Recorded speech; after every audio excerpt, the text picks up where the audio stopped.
Oh, yes. Oh, yes. Here we go.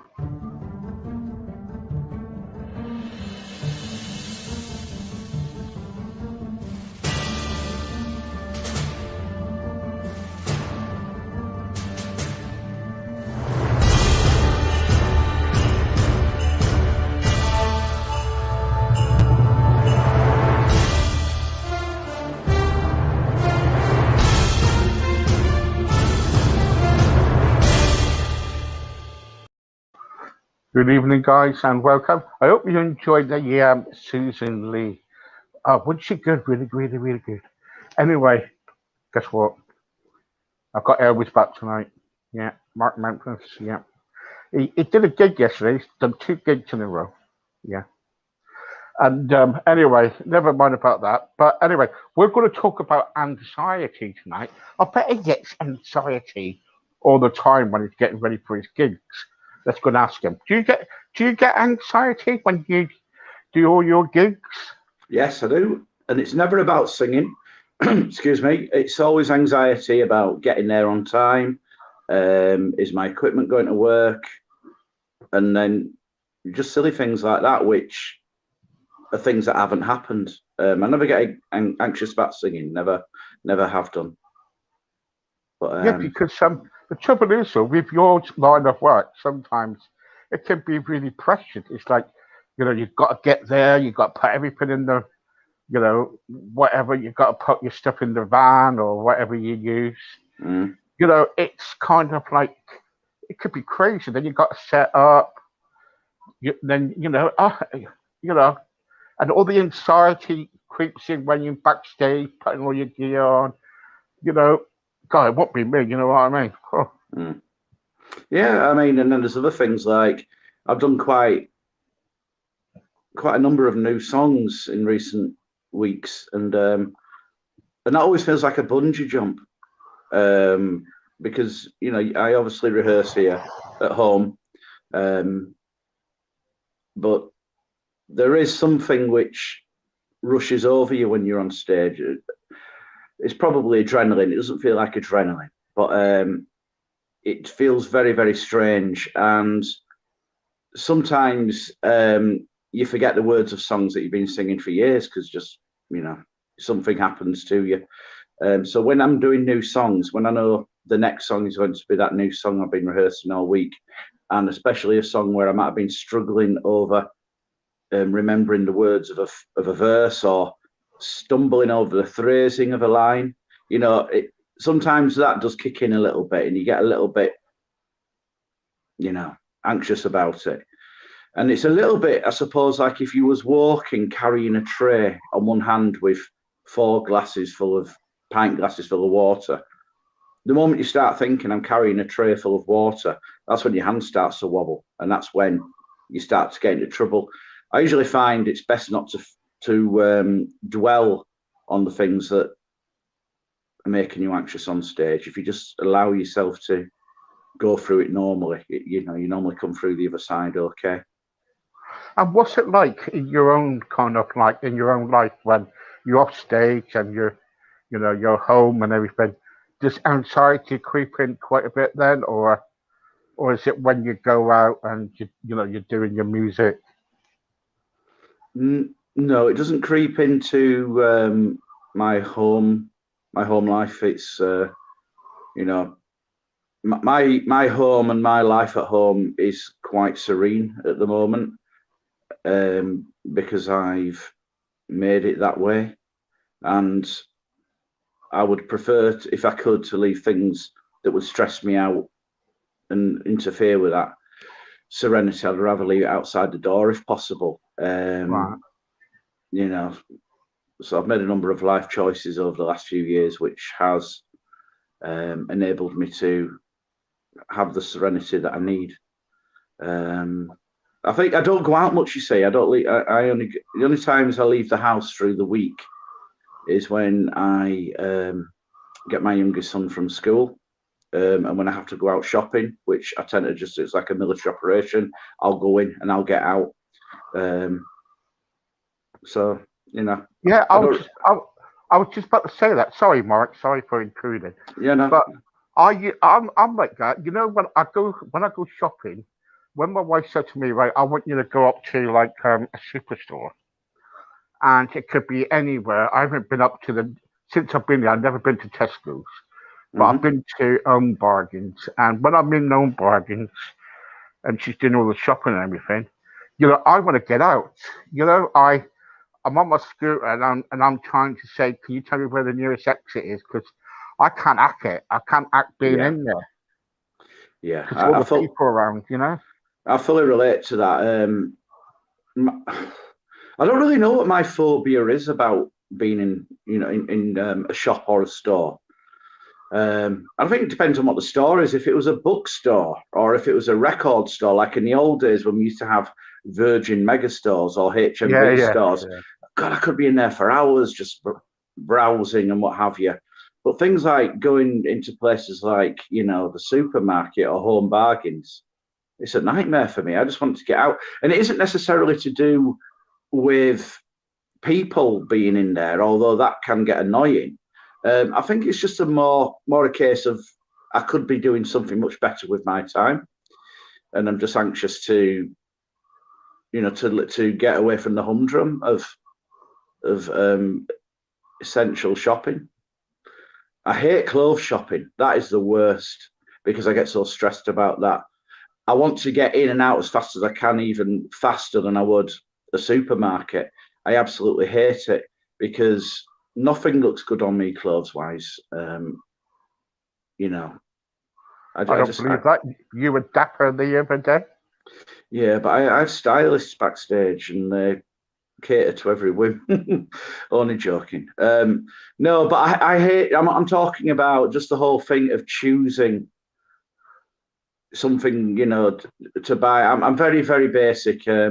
It's usually plain t-shirts in an assortment of black, navy, or green. Um, Jeans, just plain jeans. Shirts, preferably black. I'll just go in, look for the size I need, grab it, pay for it, and get the hell out. And I just find clothes shopping extremely stressful. How, when you go clothes shopping, Mm. do you get so stressful when you kind of like? Is it because of people around, or is it because just doing the actual chore? What I think it is, and again, I'm not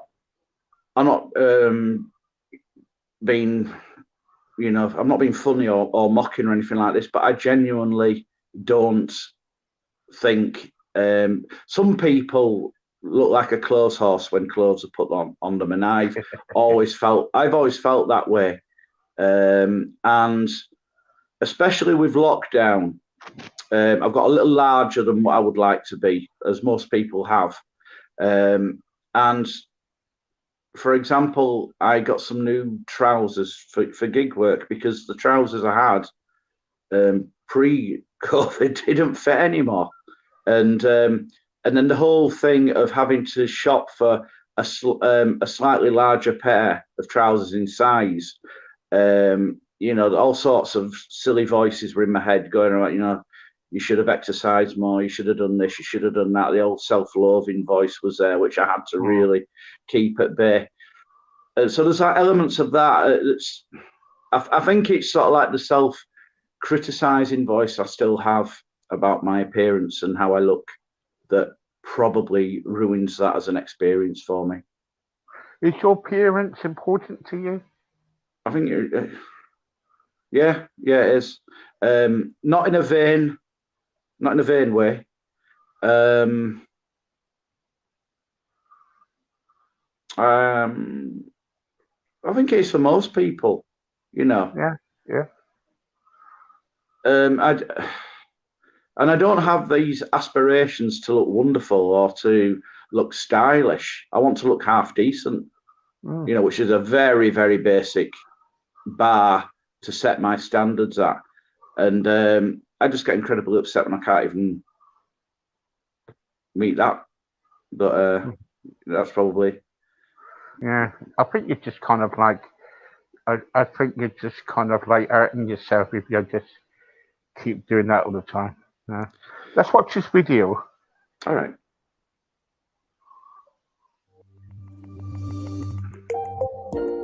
If you notice your anxiety starting to rise and it's creating some problems for you, then there are a number of things you can do to help with that. So one of the things is, of course, to notice where the threat might be coming from, what you're worried about, to notice if you're worrying too much, to try to get that under control, to do things like look after yourself, to make sure that you've got a bit of you time, that you're not necessarily rushing all the time, you're spending a bit of time focusing on what you need to do and prioritizing. Exercising helped me a lot. Just even going for a walk or going to the gym, dancing, anything to like just put your mind at ease a bit. When you feel more anxious and physically everything's going, your heart's pounding and so on, it can often be helpful to adopt a very calm pattern of breathing, where you're breathing largely through your nose and breathing slowly, almost like a baby when they're asleep. And that can be a very calming and helpful thing to do. When we try to make ourselves safe, the thing we call safety-seeking behaviours, sometimes it can mean that we don't discover the things we're afraid of don't happen. And that's something that can actually make anxiety very persistent, because you become anxious, you do something which you think has stopped something bad happening, it doesn't happen, and so you think, well, that was effective, and so you carry on doing that unhelpful thing, and it accelerates your anxiety. Safety-seeking behaviours in the situation, you might hold on to somebody to make sure you don't fall over, or by rushing out of the situation. If you're feeling anxious, there's a good chance that you're thinking things are more dangerous than they really are. If that's happening, then it's a good idea to catch that thought and then to challenge it to see whether or not it's actually realistic. And if you do that, then you'll find that your anxiety tends to diminish. Something else I do is write down what I'm grateful for and what I'm worried about. And when you weigh up the two together, what you're worried about seems really small compared to what you're grateful for. Sometimes when we feel anxious, it's because we're confronting a real problem. And under those circumstances, it can be helpful to actually use a strategy to problem solve. That would mean being very clear about what the problem is, what the steps required to deal with it might be, and then implementing those. And that can be a very helpful thing to do in order to reduce our anxiety. I feel like now I've become a lot more aware of what makes me happy and seeing a bigger picture, thinking more positive rather than focusing on negative things. If someone finds that they're becoming anxious about particular situations they're tending to avoid, then the obvious thing to do, and the thing that we know is very helpful, is to help that person to systematically confront their anxiety, perhaps taking it step by step, so that they start a little bit by confronting the situation, but eventually get to the point when they're fully in the situation. And what happens is your anxiety reduces and you discover the things you're afraid of weren't going to happen in the first place. Anxiety is a completely normal response, and everybody experiences some level of anxiety. But for some people, it can become particularly severe and particularly persistent. And that's the time when you need to think about seeking help, perhaps support from your loved ones, or even professional help as it starts to interfere with a person's life. To help me manage things, first of all, I spoke to people about it. That was a big thing for me because I didn't really want to actually go and speak to people, but it helps you. Getting that reassurance that someone is there for you. What do you think of that? Mm-hmm.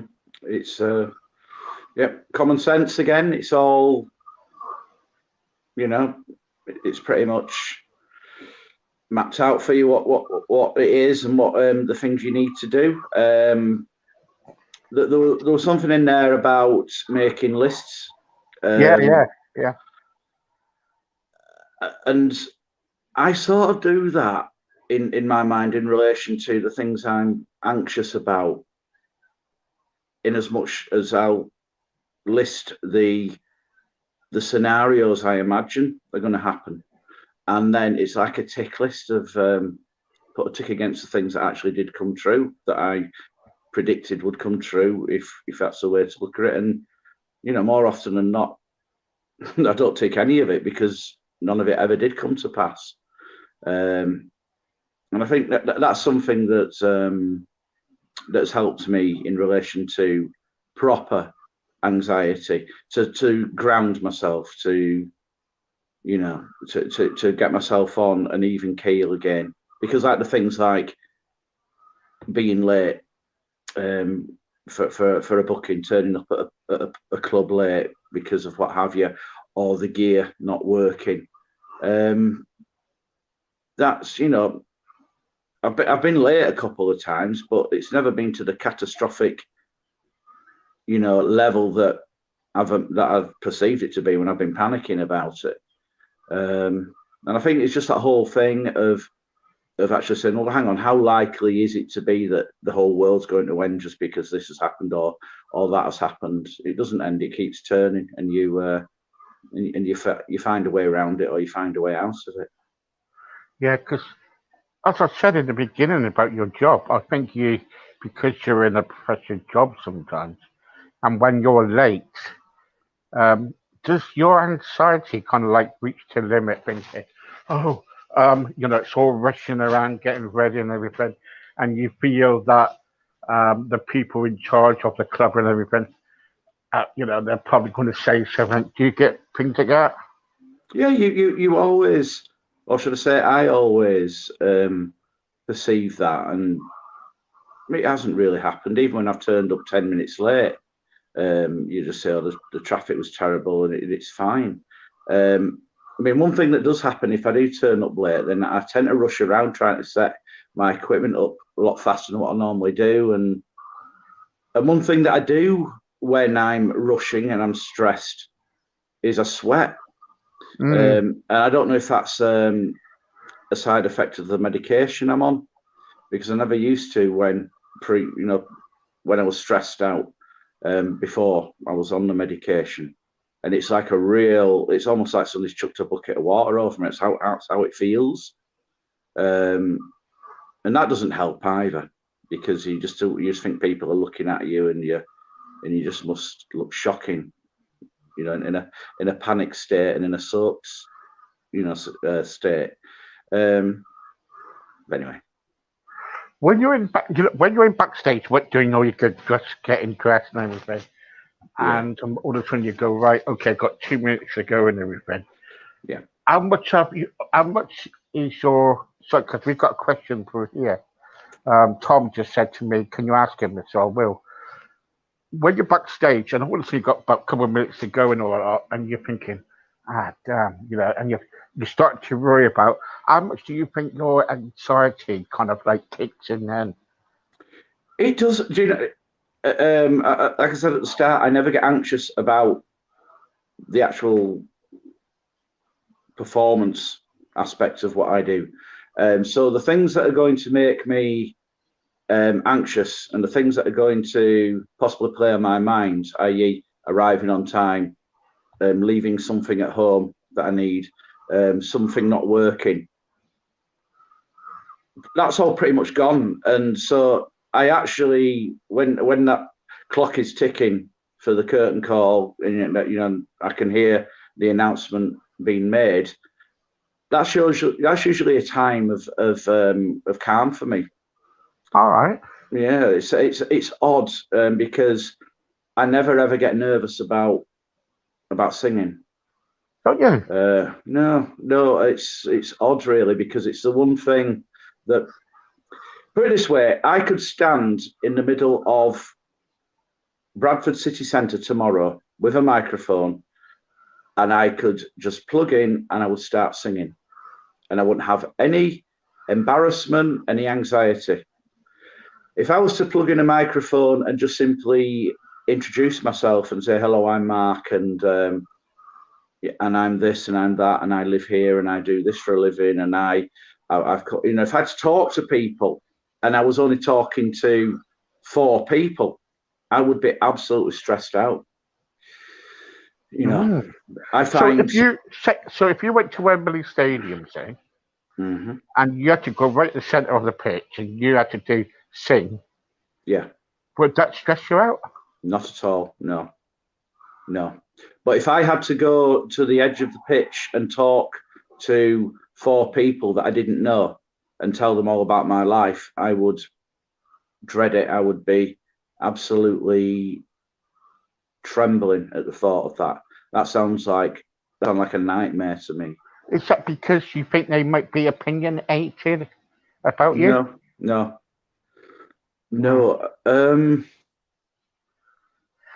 I don't put on a persona when I go on stage and sing. I don't. Oh yeah, everybody does, don't they?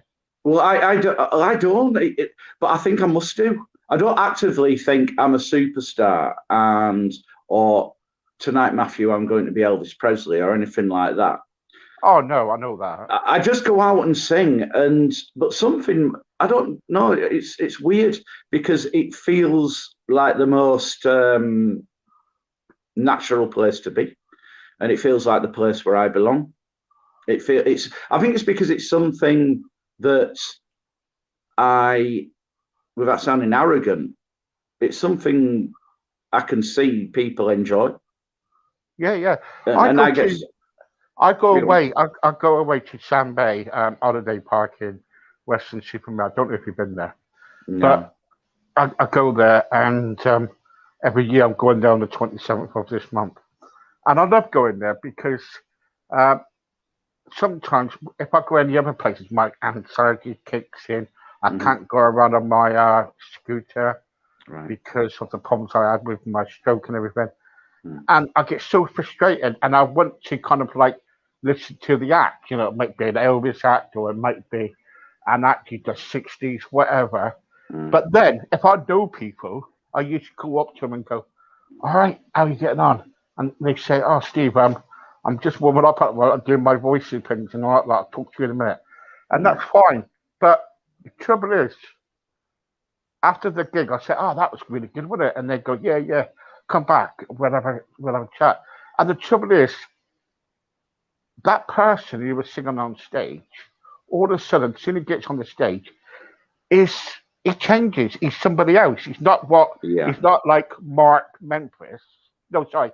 He's not like Mark. He is Mark Memphis, the singer. Yeah. You get what I'm trying to say? Yeah. He's a different person. Yeah. You see, this is the aspect of my personality that I have real struggles with, because I'm quite. I don't even know if I am shy as a person. Because if I was shy, why? How can I get up and sing? How can you be shy if you're doing this? You're doing all your gigs and everything. How can you be shy? Exactly. But as a child, I never spoke. I never spoke to anybody. There were a running joke when my dad used to take me and my brother to the local corner shop, and I'd be stood there looking down at the floor, and the shopkeeper would always, I always remember it, he used to joke and say to me, "Dad, is he saying his prayers?" Because I avoided eye contact with people, and I still do. I'm rubbish with eye contact. I'm absolutely terrible with it. What are you like now? What are you like now if people like you, say you're doing your gig or something, and all of a sudden people come up after and goes, "Hey Mark, that was good, really, really good. Can I have a photo taken with you?" What you like now? Very embarrassed and very awkward. But I have to. I think that's the time when I do act, when I do put on a front, shall we say, because that takes a huge amount of effort. Does it really? To post for pictures and to listen to somebody say that they think I'm great. Yeah, I don't like it. It's you do not like it if somebody was great. Well, if you were say at Sam Bay, and you was on the stage, and if someone come up to you and say, "Hey, Mark, you were brilliant, mate. You're really, really good," don't you think that? I think that's praise, isn't it? That would. No, it is praise. Don't get me wrong, and I will accept it in the spirit it's meant, and because I can see that people are enjoying it, but I've always found accepting praise and listening to it to be quite uncomfortable. I don't know why. Right. And that whole thing of having to be sociable and to sit down at a table, because they'll say, "Oh, you come over here," and I'll go over and I'll sit down, and like it happened on Saturday night. I was I was about 10 miles away from where I live, the other side of Halifax, and the compere announced me as Mark Memphis from Bradford. So these women asked me to go up and down and sit with them. They'll say, whereabouts in Bradford are you from? Please don't say Buttershaw. Well, Buttershaw, where Rita Sue and Bob 2 is based, is about a 5-minute walk up the top of my road. You know, I could throw a stone and it would land in Buttershaw. And that whole thing of having to go over and sit down and talk to them about whatever they wanted to talk about, that, because that isn't something I would normally do, that was the thing that required effort, and that was the thing that required some psyching up. Like I think most people would need before they go on stage. Because you're a well-liked person. Everybody likes you, you know, and you're a really good singer. You know, I'm not just saying it. Even though if I went to listen to you live, I'd rather chuck my pants at you. If I wore any. But you know, it's but you know, you probably get a lot of knickers thrown at you anyway. No. Sadly, not yet. Anyway, but I don't know. It's this is what I'm saying. This is the struggle I have in trying to reconcile what I am about, because if I base my opinion on myself and how I react to people and how I carry myself through life, what I'm doing now goes against what I had thought about myself for, you know, the first 40 years of my life, because I've only been singing for the last 11, 12 years. It's weird. It really is weird. Yeah. And the thing is, again, and I can't, you know, and my girlfriend says that I don't come across as somebody with an ego. I actually come across as quite modest. That's the word she's used when I've been on stage, and almost non-assuming. There's no look at me, I'm Mark Memphis, you must listen, you must clap, and all the rest of it. So there's no sort of like, you know, psyching myself up and stepping into a character when I go on the stage. I'm just me. And that's what I'll tell you what, mate. That's what I like about you, because at the end of the day, I'm not just saying it, I do. And I've said to you before, the trouble is, there's a lot of people out there, you know, in the Elvis game, say, you know, they've done a bloody good job through the period, but I don't want to get myself into trouble. But you know, they go on there and go, look at me, you know, baby, you know what I mean? And it's kind of like, I think it's disappointing, because if they think they're the actual Elvis, then they need to get a reality check. Yeah, you know, they do, don't they? Well, I think definitely. I mean, there's lots of Elvis impersonators or tribute artists, whatever they choose to call themselves, that genuinely believe they are Elvis reincarnated. And another thing that I find really ugly is singers or entertainers who believe that they're the bee's knees. Yeah. You know, there's a difference between thinking you're doing a good job, and then thinking you're God's gift. Those are two completely different things, and there's quite a few people out there that, you know, they're just horrible. Yeah. The way, yeah. You know, it's I don't like it. As I said, I regularly go to Soundbed quite a lot, because there's an adult thing there, and you know, it's a week. It's really good, and they have a lot of like top celebrities and sometimes really good singers. And sometimes I think, oh yeah, okay, I've seen them before, and they go, all right, Steve, I get a phone. I said, yeah, and sometimes I sit down with them, and they go, oh, you know, I've got to get up in a minute, because some people need some CDs signed. Yeah. You know, right. And I'm thinking, hang on a sec, mate. Okay. And they don't.